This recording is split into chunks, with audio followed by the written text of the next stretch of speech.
Aujourd'hui, je vais répondre à une question qu'on m'a posée des tonnes de fois. Est-ce possible de poser un flocage avec un fer à repasser? Et c'est ce que l'on va voir de suite. Les amis, bonjour, j'espère que vous allez bien. On se retrouve aujourd'hui pour une nouvelle vidéo, un tuto destiné à tous ceux qui n'ont pas de presse à chaud et qui veulent poser des flocages chez eux. Et avant de commencer toute pratique, il y a quelques conseils que j'aimerais vous donner. Tout d'abord, il y a de fortes chances que vous loupiez le premier flocage. Donc si vous avez pour but de suivre les étapes du flocage pour votre propre maillot, veillez bien à vous faire un maillot d'essai. Deuxièmement, partez du principe qu'il y a une grosse partie de variables concernant le flocage que vous allez poser. J'entends par là au niveau du matériau de sa conception, s'il est ancien, s'il est récent. Je le répète à chaque fois, mais chaque cas est particulier et bien propre. Troisième point, j'anticipe aussi les questions concernant le fer à repasser que je préconise. Pour ne rien vous cacher, j'ai pris le premier fer à repasser que j'ai trouvé, donc je n'ai pas de référence bien particulière à vous donner. Ensuite, numéro 4, je sais que vous pourrez trouver des contre-exemples, d'autres manières de procéder. Encore une fois, je vous montre ma technique, la manière dont je procède. Je n'ai pas la sainte parole, donc n'hésite pas à aller voir d'autres tutoriels. Je sais qu'il y a mon pote Idriss de la chaîne L'amour du maillot qui en a fait un à sa sauce. D'ailleurs, vous verrez pas mal de similitudes entre les deux vidéos. Sa vidéo est d'ailleurs plus longue, donc si vous voulez voir pas à pas comment est-ce qu'il fait pour floquer ses maillots au fer, n'hésitez pas à aller voir sa vidéo qui sera en fiche et dans la description. Et avant de passer au matériel à prévoir pour l'opération, je vais vous donner le dernier conseil qui est très simple, mais on est sur une activité manuelle, donc plus vous allez pratiquer et plus vous serez à l'aise. Pour ma part, je sais que j'utilise quasiment jamais un fer à repasser, donc je vais pas forcément être le plus à l'aise, mais donc plus vous pratiquerez et plus vous serez à l'aise avec l'outil et arriverez à des résultats les plus proches de ce qui se fait avec une presse à chaud.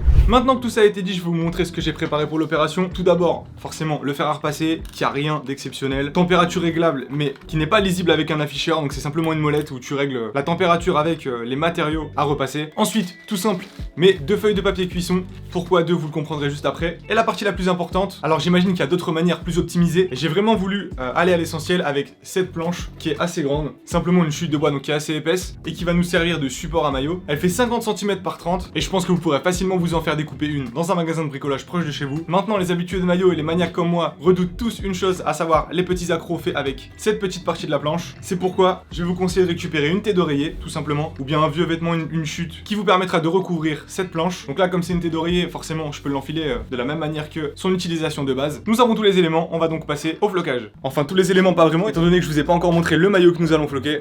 Il est juste là. On va donc floquer ce maillot de Chelsea 19-20 domicile qui est vraiment sympathique, qui est en plus en version manche longue. Je remercie d'ailleurs l'ami Robin qui est un abonné actif de cette chaîne qui me l'a vendu. Le maillot n'est pas encore floqué et est vraiment joli avec tous ces motifs dans le dos, faisant référence à Stamford Bridge, l'entrée des Blues. Il ne nous manque plus qu'à récupérer le flocage.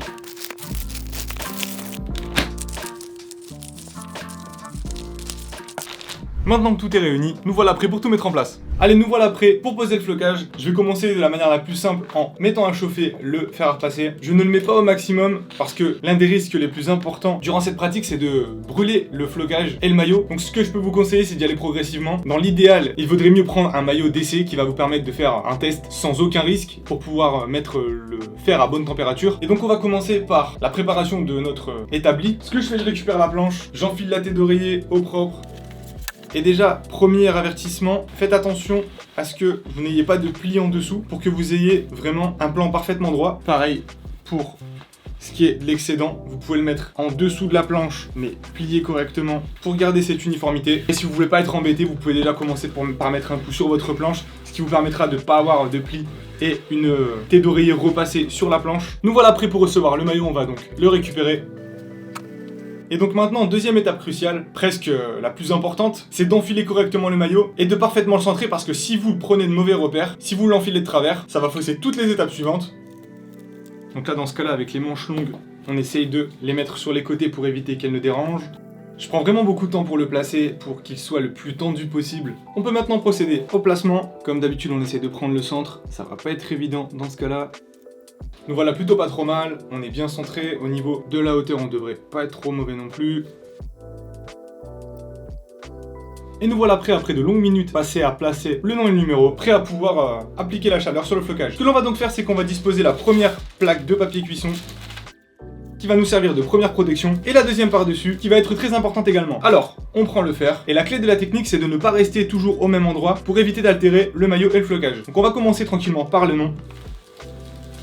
En même temps, on va apposer un peu de chaleur sur le numéro. Et pendant que vous faites les mouvements, vous pouvez compter une dizaine, une quinzaine de secondes. Je commence à passer un peu sur le numéro, mais on le fera bien après. Voilà, ça fait pas mal de temps que je suis passé sur les lettres. Alors dans ce cas particulier, on est sur un flocage de première ligue qui est vraiment pas évident à retirer du papier. Je vous ai donc pris le cas le moins simple concernant les flocages. Et dans ce cas précis, le fournisseur préconise de peler, donc de retirer le flocage à température tiède. On va donc tranquillement le laisser refroidir. Vous pouvez secouer le maillot pour faire entrer de l'air et donc le refroidir. Et je sais pas si vous avez remarqué, mais le petit accent n'a pas du tout pris. Donc c'est un jeu de patience, hein. Vous allez avoir certaines parties qui auront totalement adhéré, d'autres non. Donc vous allez pouvoir, avec le fer, bien cibler la partie qui a particulièrement pas pris, dans ce cas-là l'accent.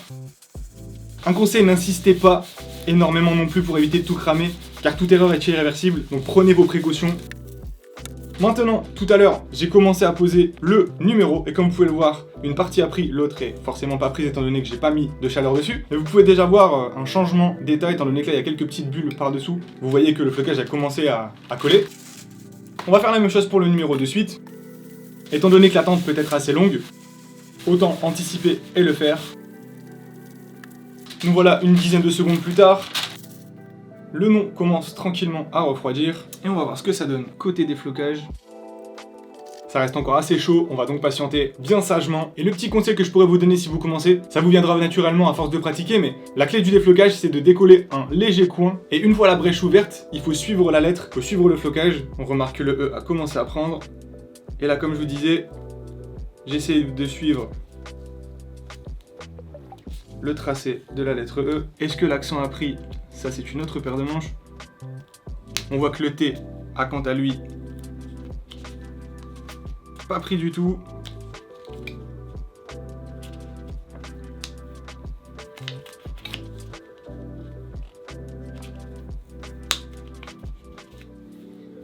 Pour le E, c'est ok.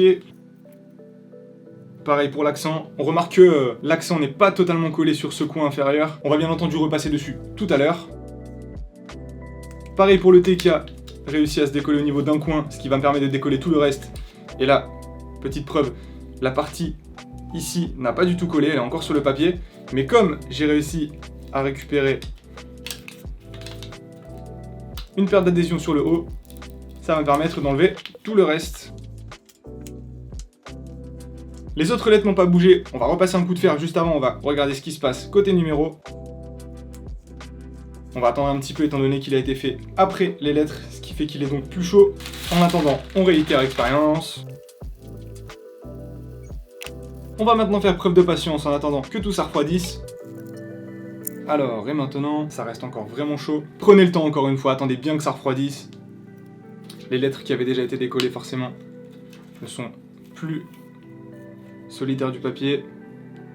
Non, on est encore beaucoup trop chaud pour le moment. Même conseil que lors du tuto déflocage, veillez à prévoir beaucoup de temps pour ces opérations, parce qu'en fonction du flocage, vous allez devoir vous y reprendre à plusieurs fois. Mais entre le temps de chauffe, le temps de pause et le temps de refroidissement, vous allez vite pouvoir y passer 1 heure. Pareil, on va patienter, et après quelques minutes, le flocage reste toujours chaud.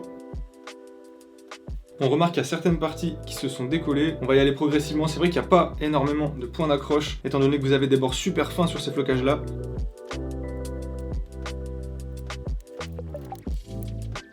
Voilà, on a une partie du K qui s'enlève assez facilement.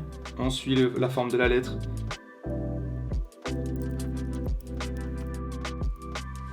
Pareil pour le N. Voyons voir du côté du numéro. Ok, donc une partie s'est décollée. Maintenant, je pense que ça va aller tout seul pour le reste. On y va doucement sur les bords pour ne rien déchirer. Voilà, et maintenant qu'on a une grande surface, on devrait être plutôt tranquille. Toujours avec délicatesse.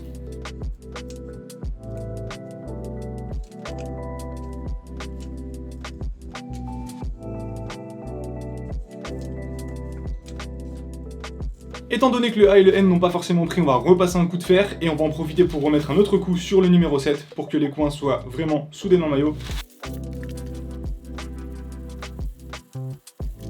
Nous voilà prêts pour, j'espère, le dénouement final. Une partie de la lettre A s'est décollée. Voyons voir pour le N. Déjà, on va essayer de récupérer le A. Ce sera une bonne chose de faite. Ok, et la lettre finale qui apparemment ne veut pas du tout se décoller. Qui a bien voulu sur le côté. L'air s'est engouffré, je pense qu'on va être bien.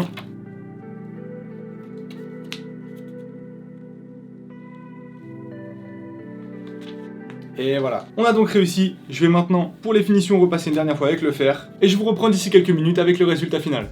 Et nous voilà prêts pour la fin de cette vidéo. Je vais directement vous montrer le résultat. Voilà, petit maillot de Chelsea avec son flocage de Kanté. Encore une fois, faites preuve de patience, regardez bien le tuto du début à la fin, consommez d'autres vidéos. Et je vais conclure sur un mot, n'oubliez pas que ça reste une solution alternative. Il y a des machines prévues spécialement pour la pose de flocage. Merci à tous ceux qui sont restés jusqu'au bout. Et n'hésitez pas à mettre vos petites astuces de flocage de fer en commentaire. Je vous lirai avec plaisir et j'épinglerai le plus pertinent. C'était Quentin, je vous souhaite de passer une bonne journée et une bonne soirée. Allez, salut!